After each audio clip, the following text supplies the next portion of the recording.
Okay, can I start? Yes. I think it's... Sveiki visi, jeigu tikėjotės anglų kalbos, tai ją išgirsi trupučiuką vėliau, o aš pabandysiu ne rusų kalboje, bet lietuviškai tai, ką sugalvojęs buvau prieš turbūt gerus 1,5 mėnesio ir gavus įgyvendinti tik dabar. Tai šiandien labai trumpai norėčiau pakalbėti apie seną ir mūsų pamirštą temą, kadangi mes nubėgom su technologijom į priekį, tai yra susižavėjom visi aukšto dažnio ir aukšto intensyvumo magnetiniais laukais, arba žemo dažnio ir aukšto intensyvumo magnetiniais laukais. Ir turbūt nepelnytai primiršom žemo dažnio ir mažo intensyvumo magnetoterapiją. Can I say a couple of words?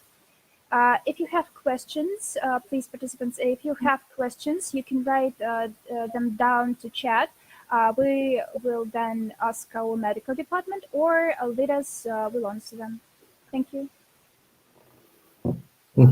Tęsiant toliau, tiesiog šiandieną, jeigu mes pasižiūrėsim į mūsų pačią aplinką, tai mūsų gyvenimo pokyčiai, kaip matot, tai yra per 150 pastarųjų metų gerokai pasikeitė ir turbūt pirmiausia tai liestų mitybos pokyčius ir kaip matot medžiagos, kurias mes naudojame, jau nėra tokios pilnavertės ir jų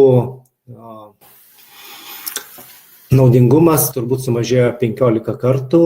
Kaip matot, mūsų visų judėjimas, net ir pats nustebau, kad vidutiniškai sumažėjo 30 kartų. Žinoma, auga toksinais dėl to, kad intensyvėja pramonė. Toliau mūsų laikas, kurį mes skiriam darbam ir sėdimiem darbam, taip pat pasikeitė bent 500 kartų ir kaip matot, informacijos srautai pasikeitė visą milijoną kartų. Ir žinoma, kol kas retokai, bet jau pradėsim kalbėti ir medicinoje apie elektrosmogą, ne tik apie smogą, kurį sukelia pramonė arba automobiliai. Mes puikiai žinom, kad mums reikia maisto, mums reikia vandens, mums reikia saulės šviesos ir žinoma, neišgyventume be deguonies. Tačiau dauguma iš mūsų arba pamiršo, arba dar netgi nežino, kad išgyvenimui mums taip pat ypač reikalingas magnetinis laukas. Ir ypač yra svarbu kalbėti apie impulsinius elektromagnetinius laukus. Žinoma, tam, kad nesimaišytume terminuose, tai tiesiog impulsinį magnetinį lauką trumpinio neverčiau iš anglų kalbos, tai yra pulsed electromagnetic field. Todėl šiandien pagrindė ir kalbėsim apie tą 5. elementą, kuris pasirodo ypatingai svarbus. Jeigu kalbam apie magnetinius laukus, tai mokslininkai vėlgi nustatė, kad daugiau kaip per 120 metų Žemės magnetinio lauko stiprumas sumažėjo daugiau kaip 15%. Čia paveikslėlyje matote Žemės ašį, tai yra šiaurės polių ir pietų polių, ir magnetinį Žemės pietų ir šiaurės polius, kurie, esu anksčiau minėjęs, nesutampa maždaug 15 laipsnių ir magnetinis Žemės polius yra turbūt Grenlandijoje. Kalbant apie magnetą, mums reikia vėlgi prisiminti terminą magnetizmas. Šiuo atveju mes turim įsivertinti medžiagas, kurios vienaip ar kitaip reaguoja į magnetą, tai yra feromagnetikai, tai yra paramagnetikai, tai yra diamagnetikai. Žinoma, šiandien mes akcentuojame viską kalbėdami apie feromagnetizmą, tačiau ateitis, jau vėlgi pasikartosiu ne pirmąjį kartą, priklauso ir magneto poveikiui į diamagnetinės medžiagas ir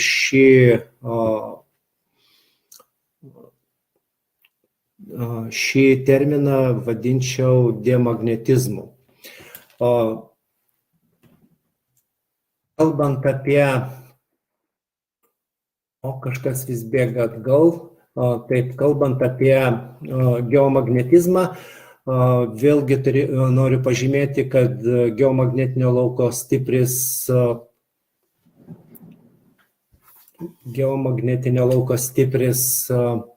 yra netolygus skirtingose Žemės vietose ir, kaip matot, magnetinio lauko intensyvumas virš Pietų Amerikos yra pats mažiausias ir siekia tik 22 mikroteslas, o virš Australijos pietų, nors tai yra ta pati platuma, viršyje 67 mikroteslas. Jeigu prisimenate, esu kažkada minėjęs, kad ties pusiauju vidutiniškai Žemės magnetinis laukas siekia 35 mikroteslas, o ties poliais Žemė generuoja magnetinį lauką, kurio galia yra nuo 80 iki 85 mikroteslų. Kaip suveiks tik 70 mikroteslų generuojantys įrenginiai, tai yra tie įrenginiai, apie kuriuos labai trumpai ir šiandieną užsiminsiu. Tai jūsų spėjimas, manau, yra toks pat geras kaip ir mano, ir žinant kai kurias magnetinio lauko savybės, turbūt suprantame, kad 70 mikroteslų generuojantis įrenginys turės labai daug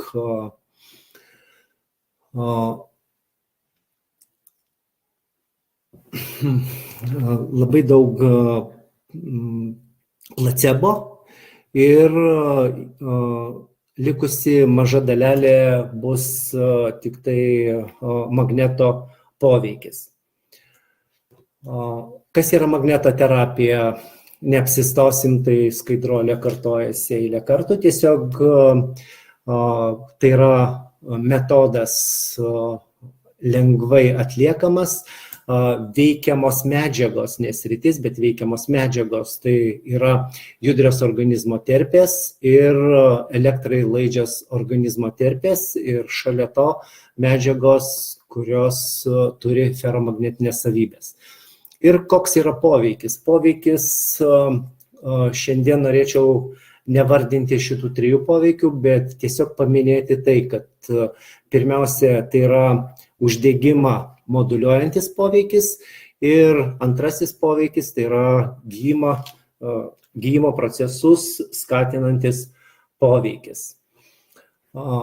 Kalbant apie technologijų vystymąsi, tai vėlgi primenu tą patį, kad paprasta atrodo, kad diegiamas naujas, mums jau žinomas fizikinis veiksnys, kaip didelės galios lazeriai ar magnetai, tačiau kaip elgtis, jeigu parametrų reikšmė skiriasi 100 kartų. Todėl ne tik tikėtina, bet tikrai skirsis poveikio kryptis, dažnai veikimo mechanizmai ir žinoma prieš parodymai bei parodymai jos skirti. Kaip matot, nuo Žemės magnetinio lauko vidutinės galios magnetiniai laukai skiriasi tik 1000 kartų, nors mes turim aparatų pavyzdžius, kurių galia atitinka Žemės magnetinio lauko galią, tai vienas iš tokių aparatų yra BEMER. Tas, kas turi 10 metų atmintį, tikrai prisimena šį aparatą ir Kauno klinikose.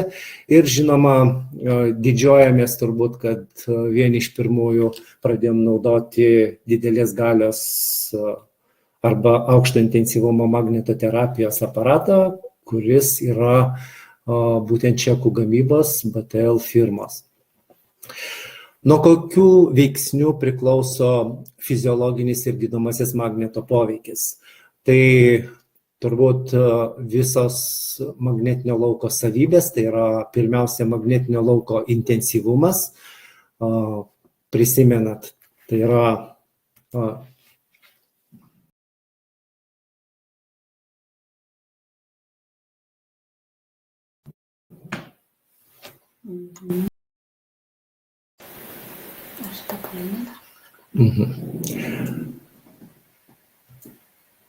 Tai yra magnetinio lauko intensyvumas. Toliau priklauso nuo magnetinio lauko rūšies. Automatiškai aš nebespėju.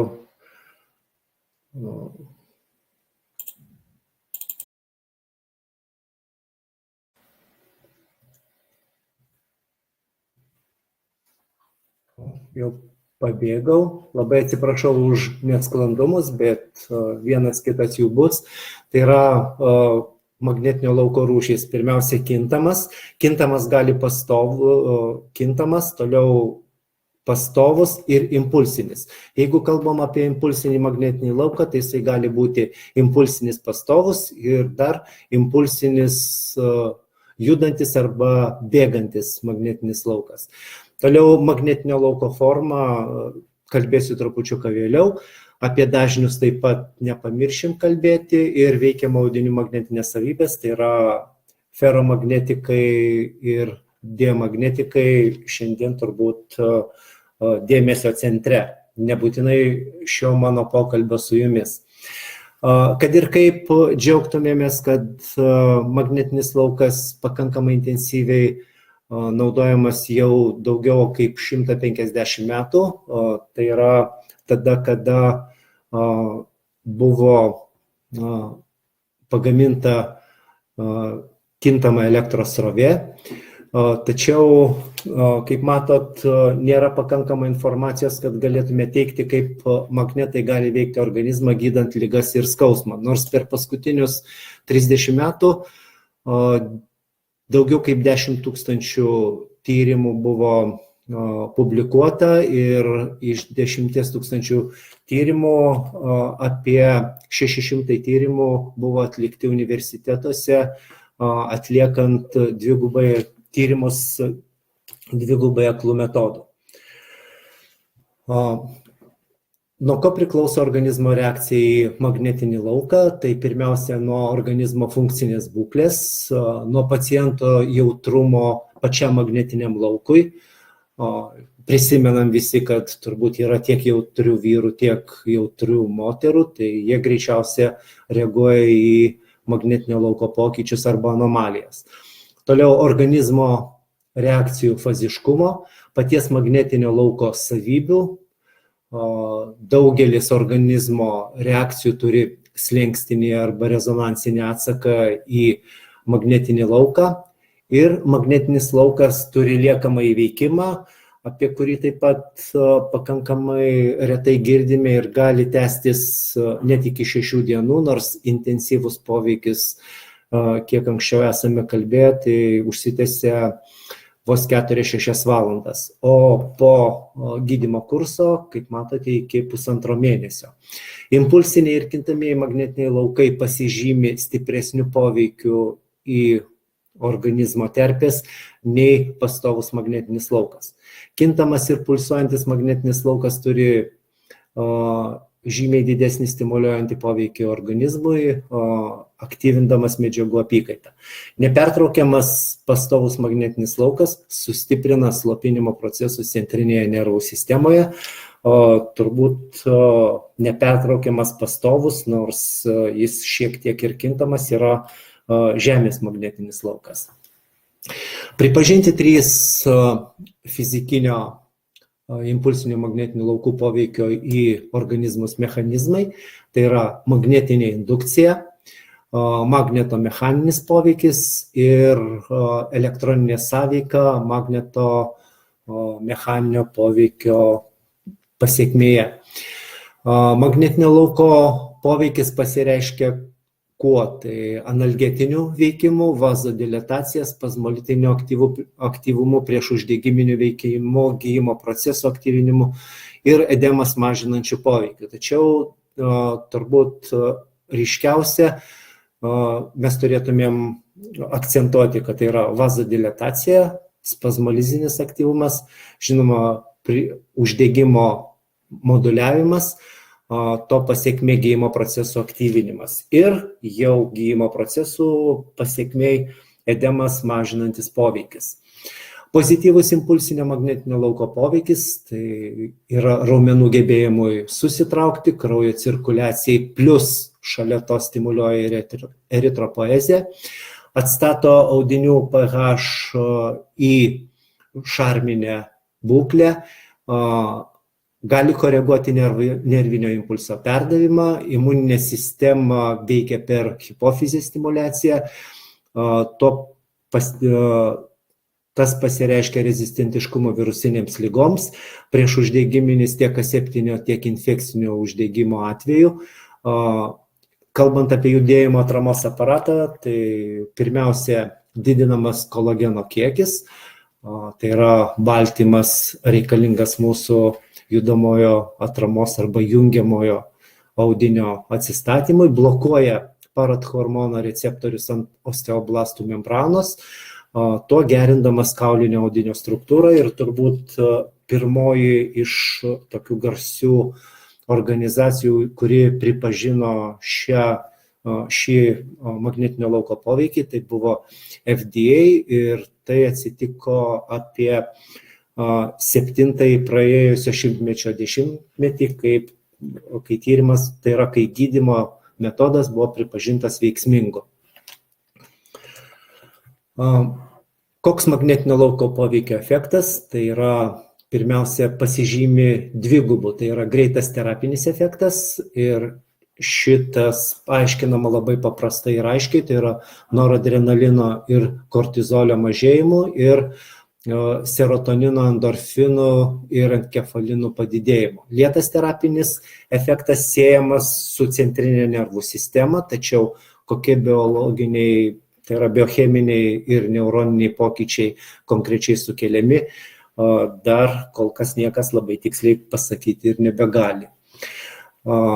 Skausmo signalo blokavimas, žinoma, tai nėra magneto pati pagrindinė skyrimo indikacija, tačiau kalbant apie normalų potencialą arba skirtumą tarp ląstelės membranos išorės ir vidaus, jis paprastai yra nervinėme audinyje apie 70 mV, nors skirtingose audiniuose gali svyruoti nuo 60 iki netgi 120 mV. Pasirodo, kad lėtinių uždegimų metu ląstelės potencialas membranos išorėje ir viduj lėtiniais atvejais siekia tik apie 30 mV. Poūmiais atvejais gaunasi kažkur per vidurį, tai apie 60-70 mV, jeigu kalbam ne apie audinį. Ir mokslininkai teigia, kad kintamas magnetinis laukas geba hiperpolarizuoti membraną iki -90 ir to pasiekoje yra sinapsėje blokuojamas skausmo perdavimas, nes elektrinis signalas negali atpalaiduoti cheminio transmiterio esančio sinapsėje. Skausmo suvokimas veikiamas tiesiogiai, tai yra kalcio jonų judėjimas, membrano potencialų atsigavimas, endorfinų, dopaminų kiekio didėjimas ir, žinoma, nervų regeneracija. Netiesiogiai per kraujotaką, per edemos mažėjimą, per deguonies pokyčius audiniuose, nes jeigu prisimenam, tai magnetinis laukas ypatingai veikia mikrocirkuliacija ir taip vadinamus pažadina miegančiosius kapiliarus, kurių mūsų odoje yra iki 20% ir jie kaip taisyklė atsidaro tik po intensyvaus fizinio krūvio, kuris turi užsitęsti 20-30 minučių, kai tuo tarpu neįdedant jokių pastangų magnetinis laukas tai padaro per 8 ar 10 minučių. Toliau netiesiogiai per uždegimo moduliavimą, gijimą ir prostaglandinus ir ląstelinio metabolizmo pokyčius. Kalbam apie magnetinio lauko parametrus, tai yra intensyvumas. Šiandien turbūt daugiau kalbėsiu apie vidutinį arba vidutinį impulsinį magnetinį lauką, kurio gale paprastai yra nurodoma nuo 1 militeslos iki 1 teslos, tačiau turbūt daugumos aparatų magnetinio lauko intensyvumas svyruoja nuo 1 militeslos iki 30, maksimaliai 80 militeslų. Prieš 10 metų esam turėję aparatų, kurių gale buvo ir iki 300 militeslų. Tačiau šiandieninė aparatūra, kaip minėjau, yra 1,80 militeslų lygmenyje. Apie stiprų magnetinį lauką gal pakalbėsim kada nors ateityje, o apie labai stiprų turbūt pakankamai tolimoje ateityje. Gydymo mažo ir didelio intensyvumo magnetinių laukų skirtumai, tai kaip matote, pirmiausia trukmės, po to gydymo kurso trukmės. Jeigu kalbam apie mažą ir vidutinį magnetinį lauką, tai trukmės yra gerokai ilgesnės nei didelio intensyvumo magnetoterapija. Metodikos vėlgi aplikatoriai solenoidai ir įvairūs takeliai, kuriuose paslėpti solenoidai. Didelio intensyvumo magnetoterapija apsiriboja tik ritėmis ir labai lokalių poveikių. Gylis į paviršinės struktūras, jutimai yra nejuntamas, todėl dažnai mūsų pacientai ir net mes patys galvojame, kad magnetas ne visada ir veikia, dažnai dėl to žiūrime skeptiškai. Yra dar ir kita problema, kadangi neturim plačiai įrankių, kuriais galėtume matuoti magnetinio lauko galią ir ypač silpno magnetinio lauko galią.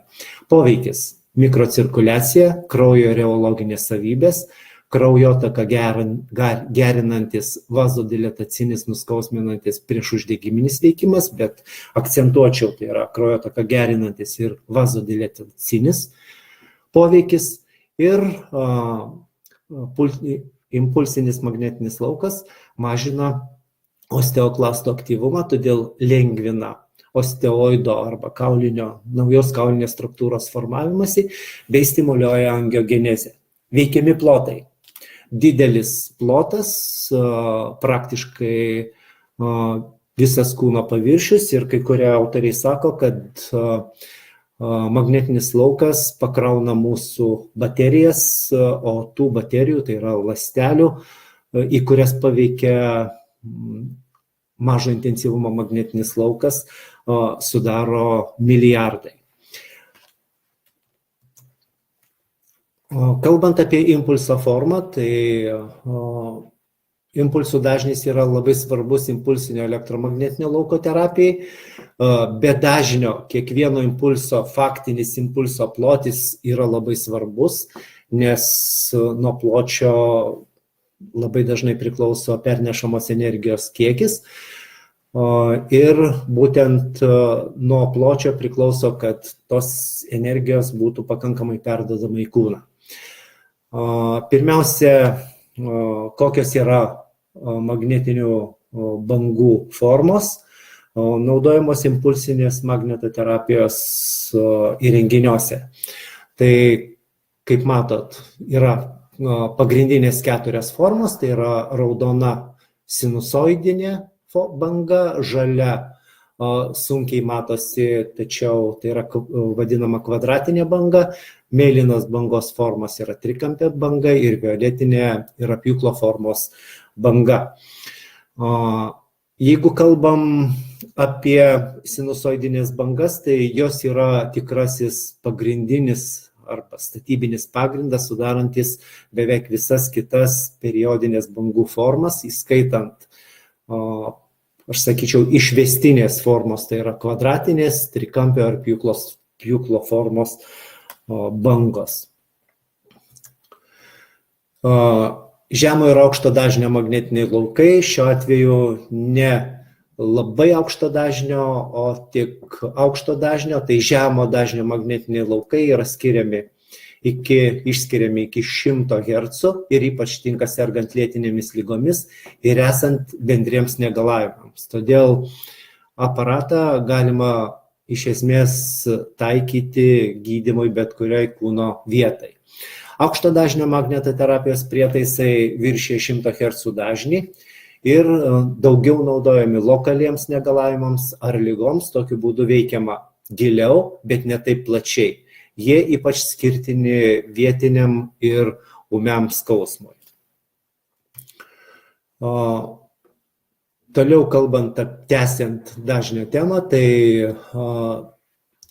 įvairiuose įrenginiuose naudojami dažnių diapazonai labai skiriasi, tačiau prieš pradedant gilintis į detalės, reikia išsiaiškinti, kokie iš tikrųjų yra patys aktualiausi dažniai. Kaip nurodo impulsinio elektromagnetinio lauko terapijos pavadinimas, magnetinė energija perdodama į kūną, perdodant impulsinę magnetinę energiją tam tikrų pasikartojimo dažnių. Dažnis išreiškiamas impulsų per sekundę, kiek impulsų per sekundę generuoja prietaisas. Matuojamas hercais, pavadintais fiziko Heinricho Herco vardu. Ką reiškia hercas? Tai reiškia 1 impulsą per sekundę, 2 hercai reiškia 2 impulsus per sekundę ir taip toliau. Impulsinio elektromagnetinio lauko terapijos prietaisų dažnių diapazonas svyruoja nuo 1 iki daugiau kaip 1000 Hz. Daugelis iš nepriklausomų tyrimų atliktų per pastarosius metus aiškiai rodo, kad žmonėms paprastai naudojami dažniai yra nuo 1 iki 50 Hz, tai yra dažniausiai naudojami dažniai. Elektromagnetinių impulsų dažniai viršijantis 100 ar artėjantis prie 200 Hz greitai sumažina magnetinio lauko gebėjimą prisidėti prie teigiamo poveikio į ląsteles. Ką tai reiškia? Tai reiškia, kad organizmas prie šių dažnių ypatingai greitai prisitaiko ir tiesiog tas poveikis yra blokuojamas arba slopinamas. Vis dar neaišku, kokie tikslūs dažniai susiję su konkrečiomis ligomis, kūno funkcijomis, ląstelėmis ir kaulais.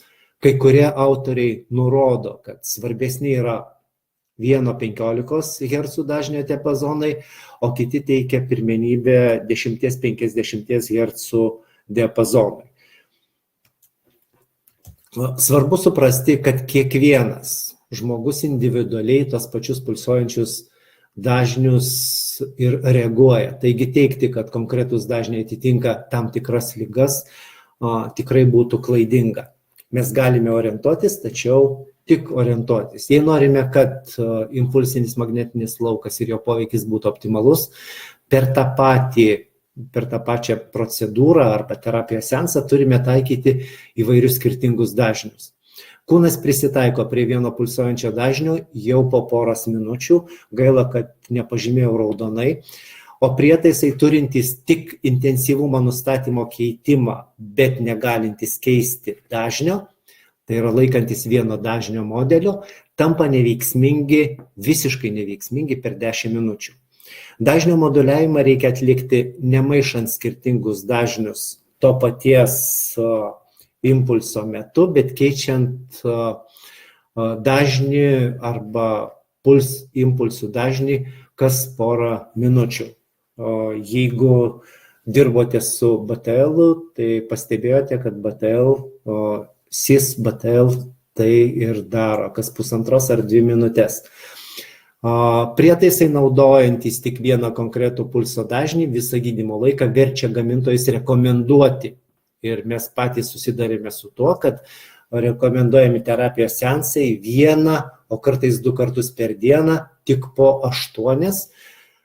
Nežinau, kodėl autoriai parašė 15 minučių, kai prieš pusę minutės deklaravau, kad po 10 minučių jokio poveikio nėra. Tai reikėtų orientuotis į skaičių po 8 minučių. Šio patarimo priežastis yra ta, kad kūnas prisitaiko prie konkretaus pulso dažnio. Beveik visos sistemos siūlo, tai yra terapinės sistemos siūlo pagrindinį programų skaičių. Tai dažniausiai reiškia, kad kiekvienam didesniam programos numeriui padidėja generuojama energija. Kitos sistemos veikia to pačiu išėjimo intensyvuoju ir savo programuose keičia tik dažnius. Dabartiniai arba šiuolaikiniai aparatai arba modeliai yra sukurti derinant jau intensyvumo ir dažnio pokyčius per tą pačią programos seką. Tokiu būdu kūno prisitaikymo faktorius neutralizuojamas ir energijos perdavimas tampa ne tik efektyvesnis, bet ir rezultatai yra daug geresni nei įmanoma naudojant kitą sistemą, keičiant tik vieną parametrą. Kūnas prisitaiko prie naudojamo impulso dažnio, kaip minėjau, jau po poros minučių. Ir po to tas poveikis pradeda silpnėti. Keičiant kas porą minučių dažnius, išvengiama prisitaikymo efekto. Tačiau dažnio pokyčio žingsnio dydis turi būti pakankamai didelis, kad išvengti šio prisitaikymo efekto, ir tas žingsnio dydis kiekvienam laiko tarpsniui, kaip minėjau, ypač turi būti ženklus.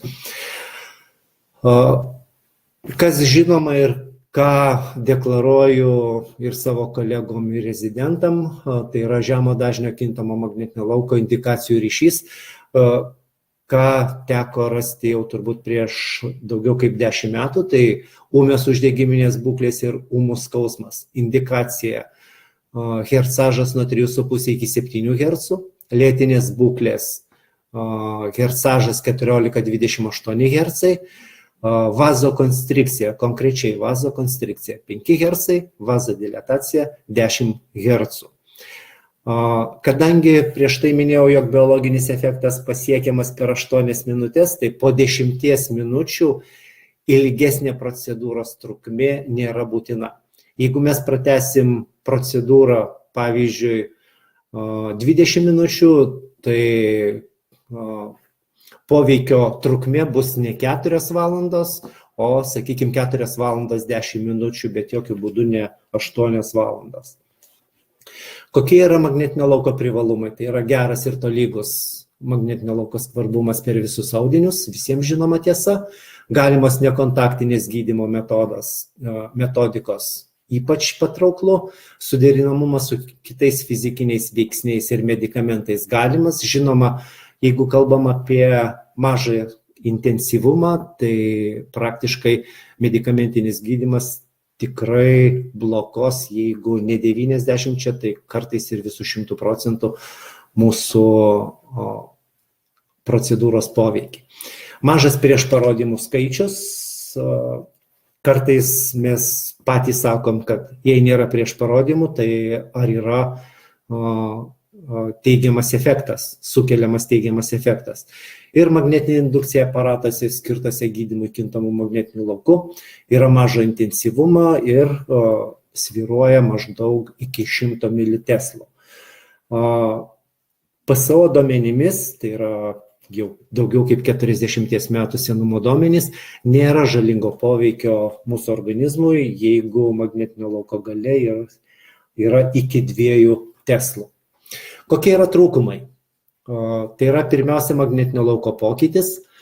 Pagal vadinamąjį atvirkštinio kvadrato dėsnį arba, kaip aš sakau, mažėja magnetinio lauko poveikis, mažėja atvirkščiai proporcingai nuotolio kvadratui. Jei atstumas padidėja 2 kartus, lauko stipris sumažėja 4 kartus. Jei nuotolis išauga 4 kartus, tai magnetinio lauko stipris sumažėja 16 kartų. Labai svarbu turėti pakankamą impulsinės magnetinės energijos kiekį, arba ji neveiks giliai kūno viduje. Tai yra būtinas veiksnys, norint pasiekti teigiamą gydymo efektą, kurį galime pasiekti su šiais mažos galios magnetais. Norint tiksliai išmatuoti pulsuojančių elektromagnetinių laukų vertės teslomis, reikalinga labai speciali matavimo įranga, kurios bent jau kiek teko domėtis, klinikose dar nelabai ir turime.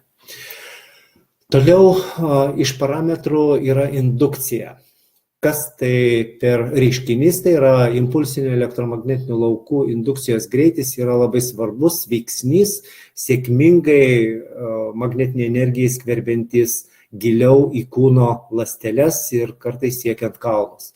Kai turime elektromagnetinę energiją ir per lėtai ją įvedame į kūną, magnetinės energijos sukeliami pokyčiai tampa minimalūs.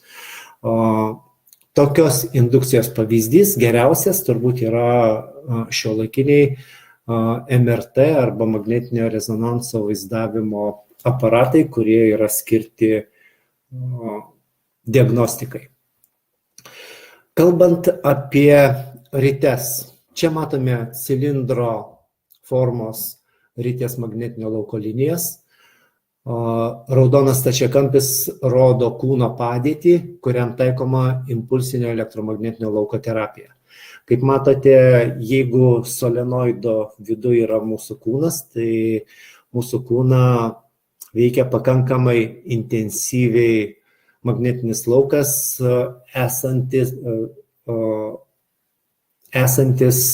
būtent ritės tūryje. Šios cilindro ritės efektyvi impulsinė elektromagnetinio lauko energija dažniausiai yra vietinė ir apsiriboja cilindro vidumi. Jos efektyvus veikimas beveik neviršija cilindro ribų. Gydymas yra lokalizuotas toje vietoje, kur yra ritė. Pacientas turi būti cilindro viduje, o tai dažnai yra sudėtingas procesas. Ir tai liečia vyresnio amžiaus žmonės, nes jos patalpinti yra į pakankamai mažą diametro cilindrą sudėtinga. Matome ritės panaudojimą kitokia kryptimi. Tai yra, matome magnetinio lauko linijas. Raudonas stačiakampis rodo mūsų kūno padėtį, kada mūsų kūnas yra patalpintas virš ritės. Ritės energija tolygiai tęsiasi per visą ritės paviršių. Net jei plokščiai kiloto ar čiužinio aplikatoriaus viduje yra išdėstytos kelios ritės, tai tas poveikis bus žymiai platesnis. Be to, elektromagnetiniai laukai šiuo atveju veikia didesnėme plotyje. Prietaisai be abejo turėtų ir galėtų veikti vienu metu, aktyvuoti visas ritės, ypač tie prietaisai, kurie turi čiužinius. Tačiau kai kurie gamintojai savo didelėme kilimėlyje daugelį ryčių aktyvuoja tik vieną po kitos. Ir jeigu naudojama tokia technologija, mes dažnai ir patys to nepaklausėm, tai lemia faktinė vidutinė skleidžiama elektromagnetinė energija, kuri bus daug mažesnė nei nurodoma specifikacijose. Pavyzdžiui, jei iš viso kilimėlyje yra 8 ritės ir bendra galia bus nurodoma 100 militeslų, tai lieka tik 12,5% nominalios energijos arba alternatyviai tik 12,5% viso terapijos laiko. Kiekviena ritė dirba nominaliu energijos lygiu. Reiškia, vietoj 100 militeslų gaunamų vienu metu gausime tik tai 12,5. Tai yra 8 kartus mažesnė dozė nei nurodoma paprastai gamintojo. Kokie yra mažo intensyvumo magnetinio lauko trūkumai? Tai yra, prietaisams galim tiems generuoti tik mažo intensyvumo laukus. Mikrotesla diapazone reikia labai jautrių elektroninių magnetinių laukų detektorių, nes kitaip šių laukų įvertinti negalima. Ir kas blogiausia, kad tokie magnetinio lauko stipriai negali prasiskverbti į kūną daugiau nei pagal amerikiečius colį, tai yra 2–2,5 cm, tai yra veikia tik į paviršinės mūsų kūno struktūras. Kalbant apie retai prisimenamą magnetinį lauką, tai yra bėgantis arba judantis magnetinis laukas, tai laukas judantis erdvėje lyginant su pacientu ir su kintančiais laike impulsais. Bėgantis magnetinis laukas turi didžiausią magnetobiologinį aktyvumą arba didžiausią dirginamąjį poveikį mūsų kūno struktūrom. Toliau iš privalumų, kad šis laukas turi papildomą teigiamą veiksnį, tai yra magnetinio srauto pokytis iš ilgai dar vienos koordinatės, tai yra erdvinės, tai tam tikrų mastų sustiprina poveikio efektą. Bėgantį magnetinį lauką galima kurti dviem būdais. Arba mechaniškai judinant impulsinio magnetinio lauko šaltinį, sakykime, paimtume solenoidą ir jį visą laiką stumdytume, aktyviai stumdytume, tai gautume bėgantį magnetinį lauką. Arba galime nuosekliai perjunginėti srovę stacionarių induktorių grupėje, kuri yra išdėstyta kaip pavyzdys čiužinyje. Bėgantis magnetinis laukas, kokiu greičiu jisai turėtų judėti. Rekomenduojamas bėgančio bangos greičio diapazonas, gydant pacientus, kuriem nėra arterinės kraujotakos pažaidos požymių, turėtų būti, gali svyruoti nuo 25 iki 200 cm per sekundę, tai yra pirmasis diapazonas, esant sutrikusiai kraujotakai nuo 6 iki 100 cm per sekundę, tai yra, kada jau yra pažaida, vadinamas antrasis diapazonas. Kokie yra priešparodymai? Širdies stimuliatorius, nors visada sakau šį žodelį, reikia išsiaiškinti su kardiologais, ar tikrai žemo intensyvumo magnetinis laukas gali paveikti. Toliau bendros kontraindikacijos, tai yra aktyvi TBC, karščiavimas, turime turėti omeny kraujo ligos ir krešumo sutrikimai, nes būtent magnetinis laukas gerina kraujotaką, mažina kraujo kūnelių adheziją. Hemoraginės būklės taip pat kaip priešparodymas, magnetinis svetimkūnis, įvairių autorių duomenys skirtingi, hipotonija, grybelinės ligos, onkologiniai susirgimai, vėlgi kiek laiko ir po kiek laiko mes jau galime taikyti radikaliai pagydžius. Ir žinoma nėštumas. Nėštumas bet kuriais atvejais, nors sakyčiau, kad šis magnetinis laukas neturėtų pasiekti vaisiaus, bet geriau būti atsargesniem. Priešparodymai metai iš metų keičiasi, kadangi gilėja mūsų žinios ir vieni priešparodymai išnyksta, atsiranda kiti. Bendrai priešparodymai magnetoterapijai, tai kaip matot, didelio intensyvumo magnetoterapijai priešparodymai sudaro didesnį skaičių priešparodymui, nei kartu sudėjus silpno intensyvumo magnetoterapijos priešparodymus su vidutinio intensyvumo magnetoterapijos priešparodymais. Ir artėjant prie pabaigos, artėjant prie linksmiausios dalies, tai yra PEM pulsinio elektromagnetinio lauko įrangos pavyzdžiai, tai šiuo atveju turbūt man įdomiausi buvo, dėl ko ir kilo noras pakalbėti apie žemo intensyvumo magnetoterapiją, tai yra patrauklus aparatai ALMAG 2 ir ALMAG 1, tiesa, turbūt mane labiau domintų ir jūs turėtų labiau dominti ALMAG 2. Toliau galim pasižiūrėti BTL aparatus, kuriuos mes turime, tai yra Fiziomet gamybos ir žinoma aparatą, kurį jau esame įsigiję, tačiau jis dar supakuotas sandėlyje ir laukia Slaugos fakulteto atidarymo. Tai yra Multimag, kuris turbūt yra pats brangiausias iš visų.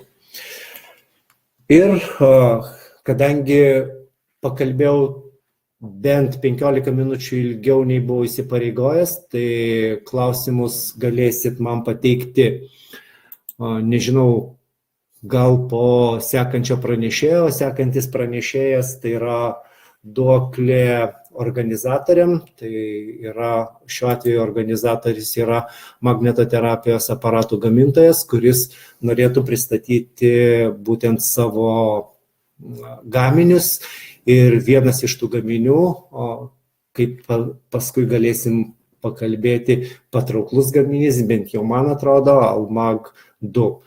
Almag 1 yra individualaus naudojimo, bet aš neišsiplečiu ir tada žodį perduodu organizatoriams, Slova Vampalina. Jinai kalbės anglų kalboj, taip kad jūs visi suprastite. Ačiū. Yes, hello everyone. Once again. And I want to continue. Firstly, thank you very much, Dr. Alvidas. Nice to hear the presentation and to see, of course. And I want to continue speaking about devices which are based on the principle of low frequency and low intensity pulsed electromagnetic field. And as Dr. Alvidas said, about Almag 01 and Almag 02, I want to clarify and I want to pay your attention to them. Of course, in advance, I want to say that the material you saw and you hear, you can get by your email. So I will send you by your email. And if you have some questions about devices or pulsed electromagnetic field, you can also welcome to chat. I will ask these questions to our medical department about devices, or you can ask also Dr. Alvidas. So thank you. There you can see on the screen magnetotherapy devices. At the top you can see Almag Active, Almag 01 and Almag 02. Almag Active is getting its CE certification and will get it in the next year, somewhere in the middle. So now I want to pay your attention to Almag 01 and Almag 02 precisely. And we have also other devices which which effect is based on combined therapy. So it's magnetoacoustic therapy is Megaphone, thermal therapy Theia, thermal vibromassage magnetotherapy is Mavic.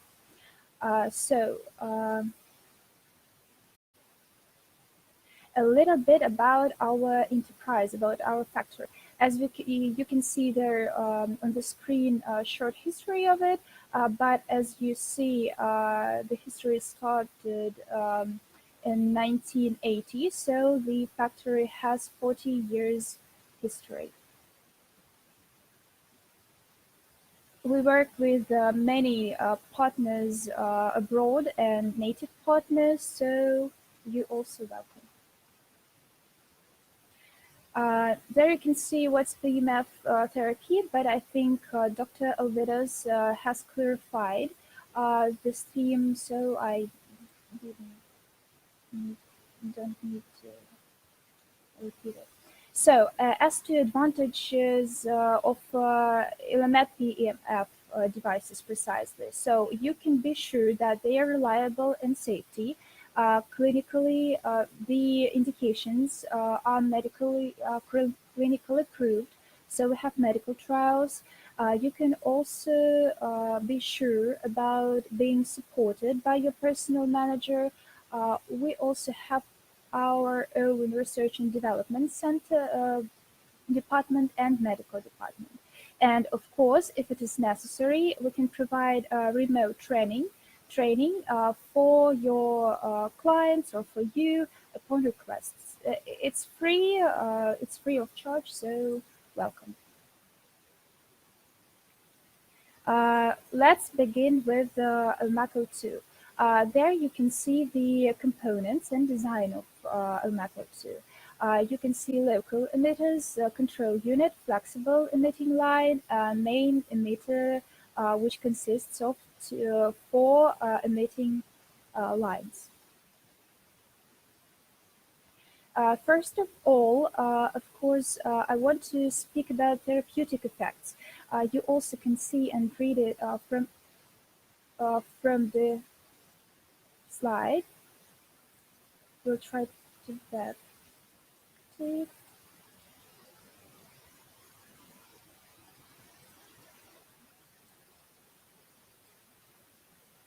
But still, LMAC02 can help you to improve the blood circulation and metabolism. It increases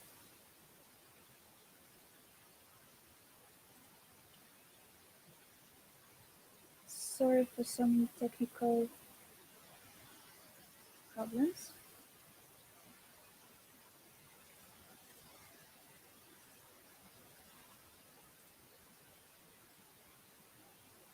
So it increases the excess of oxygen and nutrients to the tissues, reduces the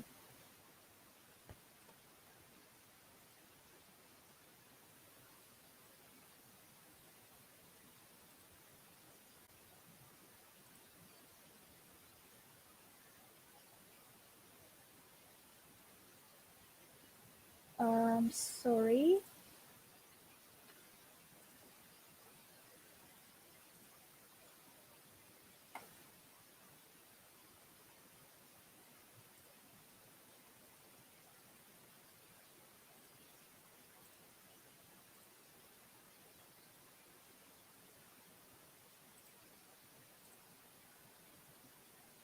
Reduces blood viscosity and stimulates damaged tissues regrowth, accelerates repair processes and relieves pain. So and stops inflammation and stimulates immunity. Below you can see the indications. In general, the indications are so to say general for PMF devices. There you can see the benefits for doctors. I won't list each of them, but want to point out to emphasize the most important ones. So, for example, it gives the opportunity to expand provided services and to attract more customers, and it's possible due to the wide range of indications, first of all, and more than that, in June 2020, we're planning to get CE for bronchopulmonary diseases.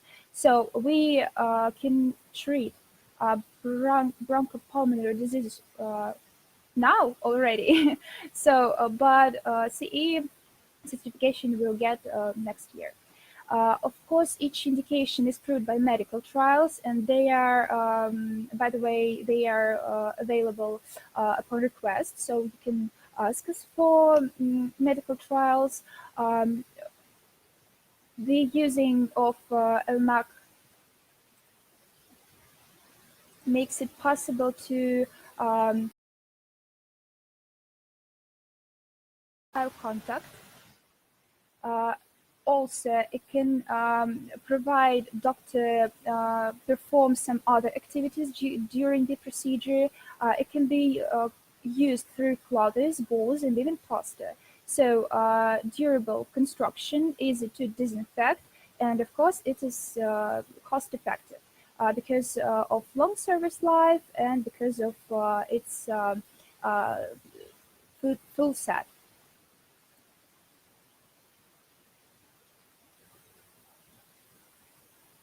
There you can see the variance of placement. Also, you can see the 2 emitters, the placement of 2 emitters at the same time, because there are some programs which presuppose using several emitters at the same time. And as I've said before, the full set of emitters, you get the full set of emitters, so you don't need to buy some additional emitters, because all you need for treatment is already in the set. It's 4 emitters of 3 types for local and zonal magnetic therapy, also the 4 types of magnetic field. They are traveling, fixed, pulsed, constant, for the most effective treatment of the particular disease, and 79 treatment programs, which can treat various diseases again.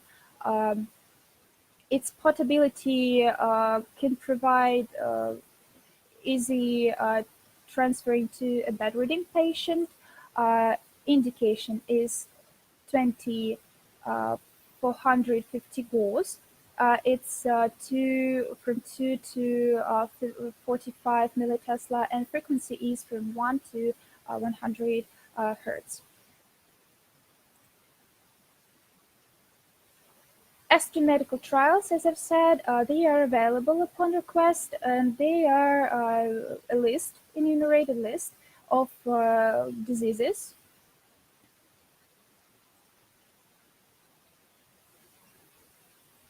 And the full topic of medical trial. The file is also available. The file is also available here, and at the end of our webinar, I also send you the information.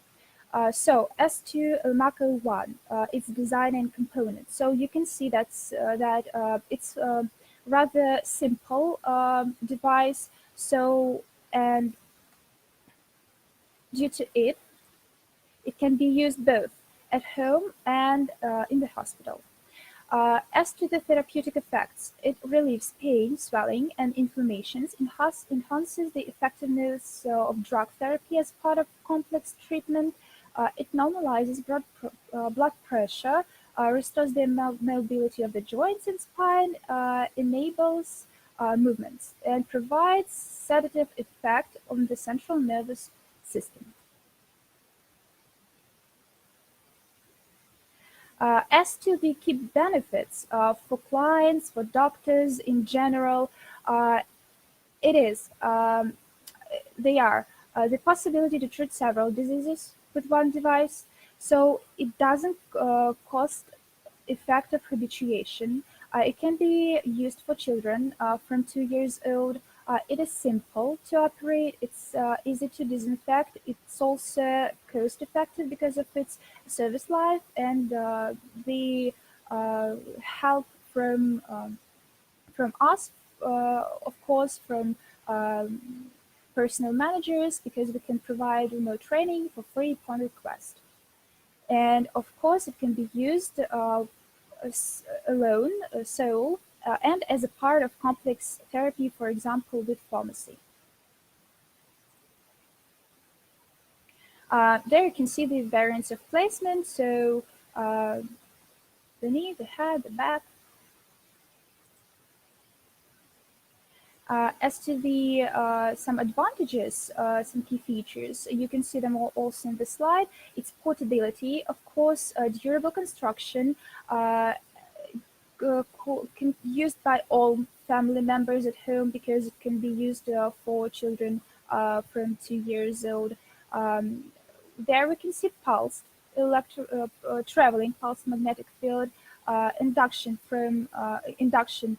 200 plus minus 60 Gauss, and frequency 6.25 hertz in each coil. So there is a traveling magnetic field. So we have the magnetic field from 1 to 4 to 3 and to 4th coil. So in 25 hertz in total we get.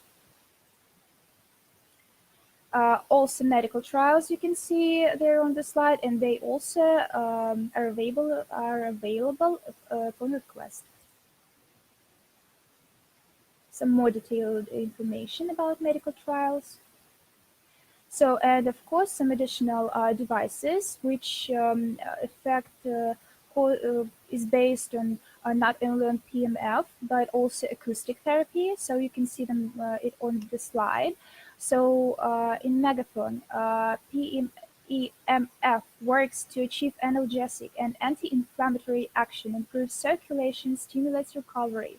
And acoustic vibration stimulates nerve terminals and restores the bonding between the affected body part and the brain.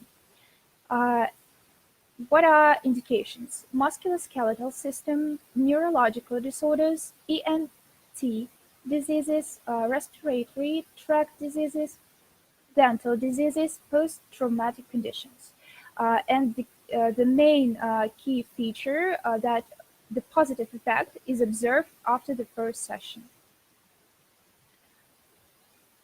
And it can be used for children older than 1 year. So 1 year, from 1 year. The next is a rather unique device. The action is based on PEMF plus heat plus vibration massage. So Mavit is created to cure chronic prostatitis, to eliminate erectile dysfunction. It improves the function of the prostate gland, reduces pain, eliminates inflammation, tones the muscles, regulates urination. So it also has medical trials. Indications you can see on the slide, on the screen. So it's chronic prostatitis, erythroprostatitis.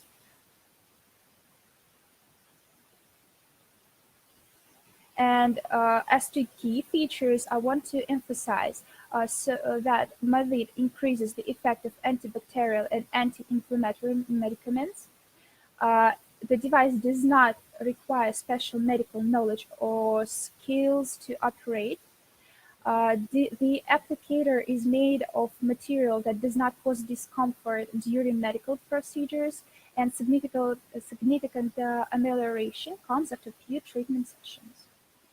The surface temperature you can see on the screen, induction and vibration amplitude. So something.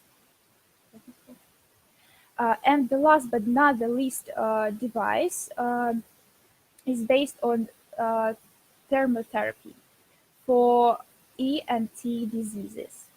The dry heat of Theia is the name of device, is made to treat and prevent common diseases as well as an effective aid in breathing problems.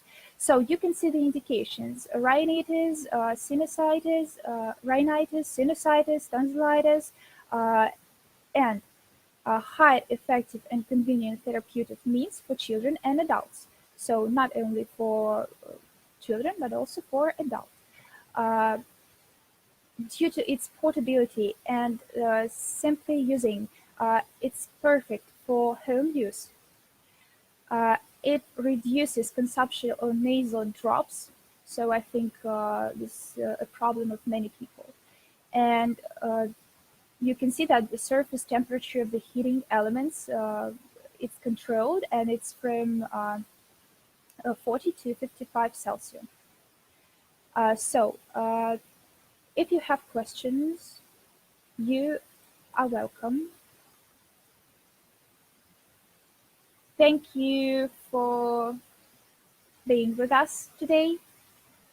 If you have something to say, Alvidas, you're welcome. Aš taip pat prisidedu prie padėkos, kad jūs sugaišot laiką, tikiuosi ne veltui, gal bent vieną, dvi, o gal ir daugiau žinučių išgirdot, kas jums bus naudinga jūsų praktikoje. Matau, kad kai kas netgi užima savo laisvalaikį. Linkėjimai, Lina. Okay, yeah. Thank you very much, Alvidas. I was very glad to hear you and to see all of you, dear doctors. I hope for our future cooperation, and I'm waiting for answers. By the way, let me write my contacts.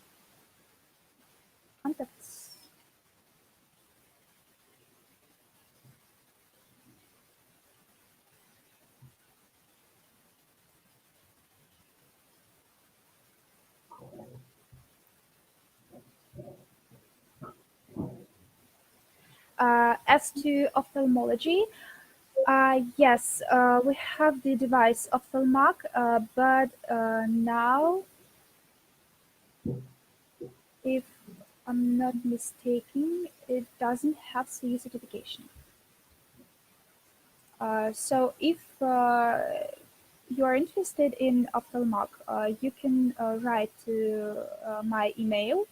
I just write down the chat and ask some questions.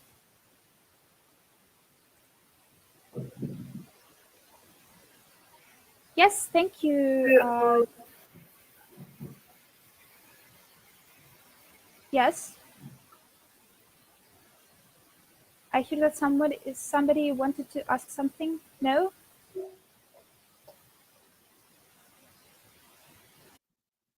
Okay, then I think that we can finish our presentation. Thank you for participation.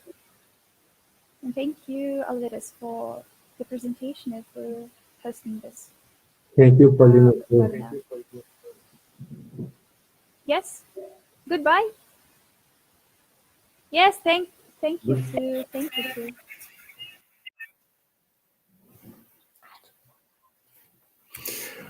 Ačiū. Visiems gero vakaro likusio.